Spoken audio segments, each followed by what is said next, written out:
offense in motion. Holski got a man wide open over there on the far sideline, and he's inside the 25-yard line. He slipped Bayless out of the backfield and hit him, and it's a 21-yard gain. Great pass patterns the Hawkeyes are running. 280, Wester 6'8", 285 on that right side. Nobody was getting through. Holski and the Hawkeyes are inside the 25-yard line. They continue to show one set after another. Hudson hammers his way inside the 20-yard line. Going a little pro set that time. They drop the screen off to Hudson. He bangs down close to the 10-yard line. 79 yards. Has this first down at the 12-yard line. The power eye. And Hudson is hammered there at the 10-yard line. Brent, it was a wild finish. We told you North Carolina was driving. Here Mark made a Quentin Smith the touchdown, makes it 35-34. Dick Crum calls for the 2. Going for the win, North Carolina throws to Dave Truitt. But watch, the knee is down. So a big win for the Wolfpack, 35-34. Let's go back to Brent Nera.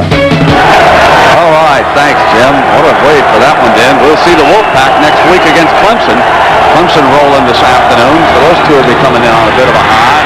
There's a little jam up there, and McIntyre, 54, comes right in over the top. 3, Hawkeyes with the lead. Dickey is up, and Outland puts 3 more on the board against the Wolverines. Schembechler will be awfully glad to see that young man graduate. He got him again. It's 10-3. Francis gives the ball inside, and Vando Davis running very well. Finds his way all the way to the 5 before they can bring him down. Maybe the 4. That's where they put the ball. So they can get a first down if they can punch it just inside the 2. Right now it's second down at the Alabama 4. Miller is out there in the fullback position. They're set up in the power eye. Come back this way with it. Carrying is 32, Charles Wilson. And Wilson is down to about, he's close to the 2, but I think a little short of the first back. 6-footer, 225-pound senior out of Nashville. Now Wilson has come off the field. No, it is, yes, Charles Wilson coming off the field. And he lines up in the tailback position. On 3rd and 1 for the first down. Alabama folks are in that end of the stadium, and they're not helping.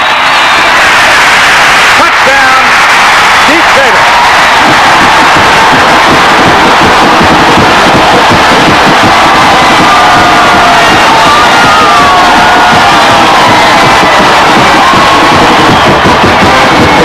First quarter, Tennessee gets on the board. It's 1st and 10, and Michigan trailing.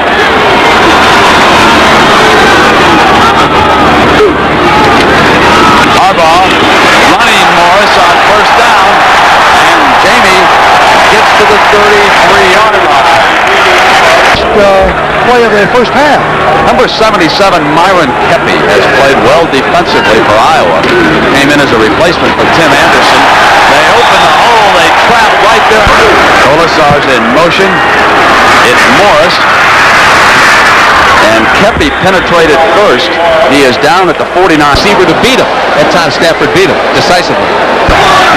All right. Rooney in motion. Misdirection. Chris Flynn is hit at the 3-yard line and forced out, but it's second down and 3 yards to go for the touchdown that would put Pennsylvania. This is the only 1A division opponent that Pennsylvania meets all year long. And this is the game they pointed for. 2:40 to go. 2nd and 3 on the 3. Kochikiev goes left. He has a man wide open at the end line. It's Novoselsky for his 3rd touchdown of the day. He beat Curley 1 yard inside the end line, and Pennsylvania has taken the lead. Marvelous execution on that play. Once again, the fake, and you can see how pleased the receiver is. We watch Kochicki go back. He makes a running fake.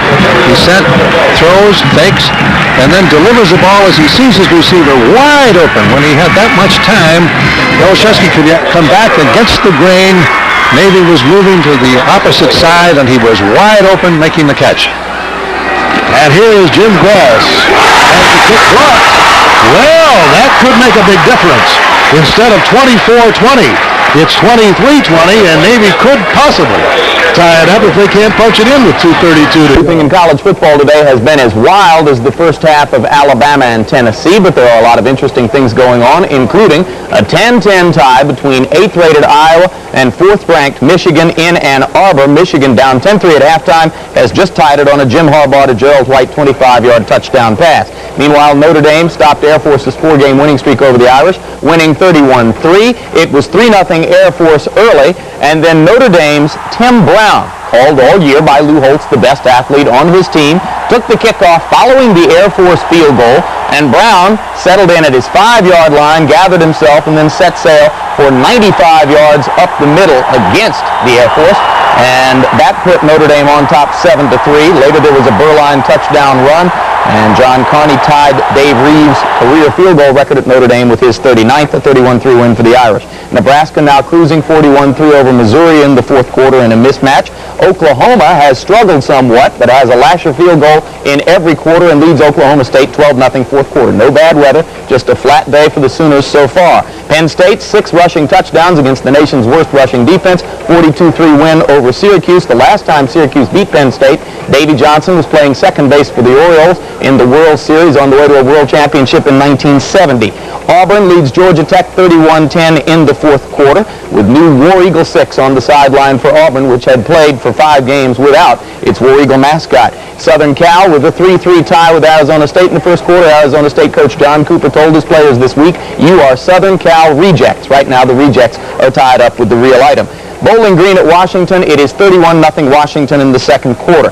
Baylor at Texas A&M. Baylor jumped out 17-0. Since then, Texas A&M has gotten a touchdown pass from Murray and a Murray touchdown run, and it is 17-14 in the second quarter. First home sellout at Kyle Field against a team other than Texas since the Upper Deck was put in 1980. That's how enthusiastic Aggie fans are about their team. But Randy Rutledge with a 52-yard TD reception put Baylor on top 7-0 in the first quarter. Later, Matt Clark had a 2-yard run. And you're going to see here the option play with Carlson as he ran the ball down very, very deep into Aggie territory to set up that 2-yard touchdown run by Clark.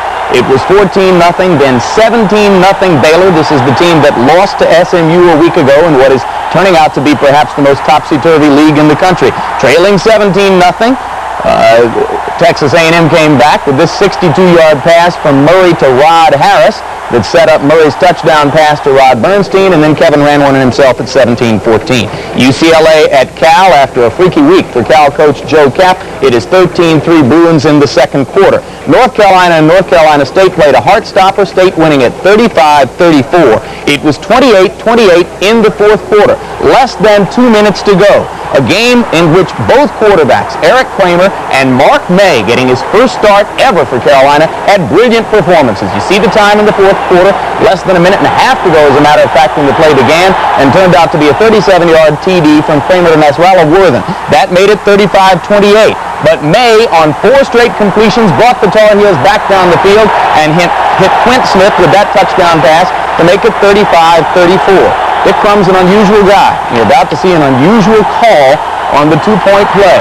A screen pass. Smith was tripped up coming out of the backfield. His knee hit the turf as he caught the ball. No 2-pointer. Victory for North Carolina State. Later today, James Worthy and Michael Jordan are back on campus as the Bulls play the Lakers in an exhibition at the Dean Dome. Clemson beat Duke 35-3 after last night's pep rally with more than 40,000 in attendance. Georgia beat Vanderbilt 38-16, 112 yards rushing and 3 TDs for Lars Tate.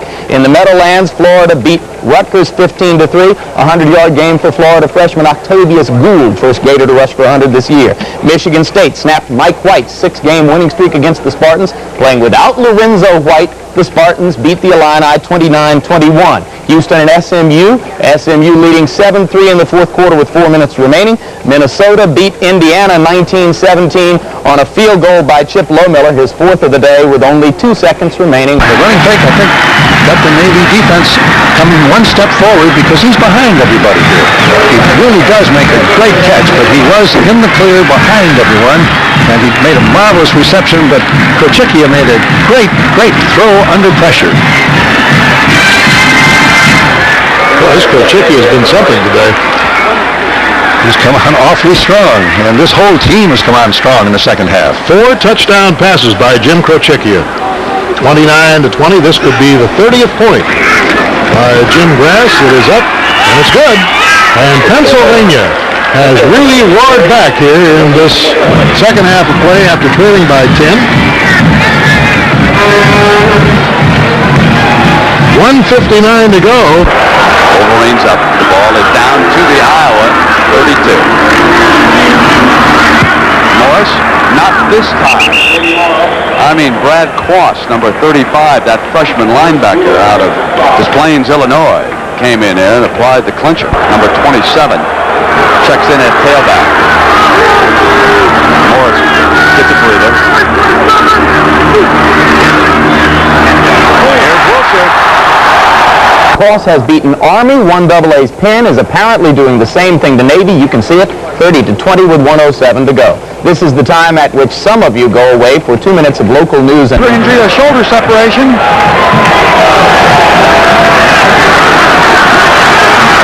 Holsky looking on. 9 remaining in the third. Split backs for Vlasic. Inside shovel to Bayless. Bayless breaks free for the first down. Gets out beyond the 35-yard line. But the play action was the key.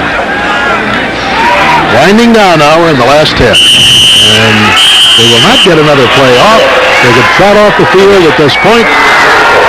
It is all over. And Pennsylvania has made it 5-0.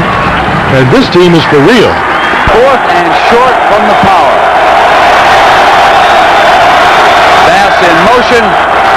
Bayless. And he is slipped up. And Billy Harris, the nose man, number 56, got inside on him. And let's see where they spot it. Whether or not they gave him enough for the first down.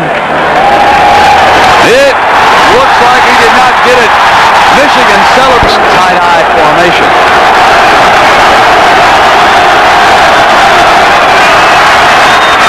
The pitch, the pass, he fumbles it. Michigan jumps on the ball on the far sideline. They've got a chance at the 157 mark. Andy Moeller, the defensive captain, goes and gets the biggest turnover of the afternoon.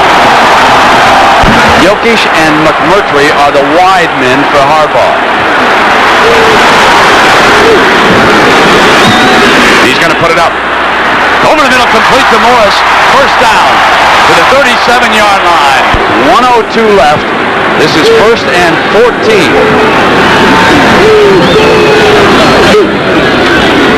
Harbaugh. Left side, incomplete.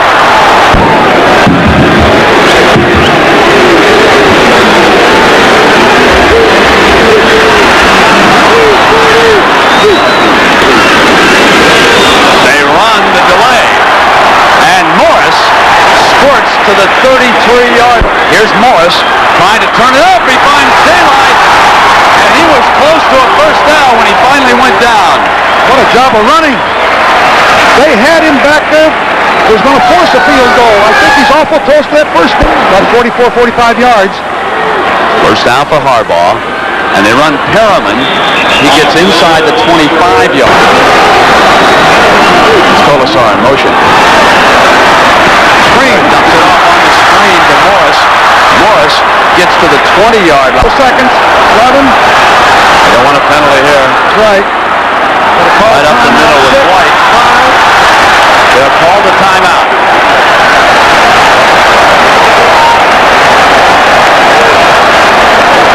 It's going to be Mike Gillette, who earlier today kicked the longest field goal in Michigan history, the 53-yarder. Jim Harbaugh turns it over to Gillette. Down to this. Gillette cannot pause too long because he'll be there.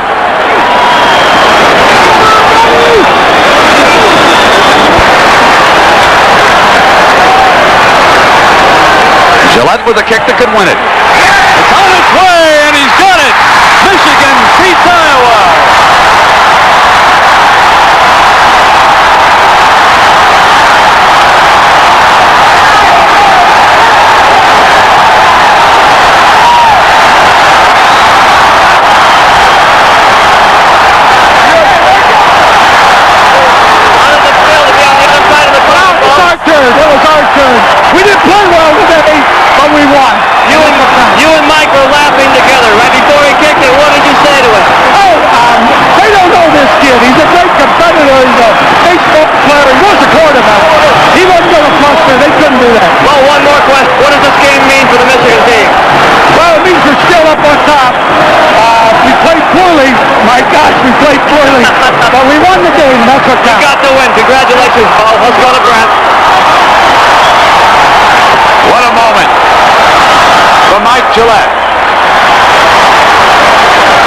sophomore from St. Joseph, Michigan, who attended St. Joe's High School, who had lost his job prior to the Ohio State game because of disciplinary reasons, comes in here today and kicks the longest in the school's history, and then at this moment, it's most important, the one that beats Iowa 20-17. His coach over on the sideline. A typical Michigan-Iowa game. 4 of the last 6 games between these two schools have been decided by a field goal. A year ago, it was Hayden Fry. He was laughing and cheering and jumping. Today, he bows his head. Next year,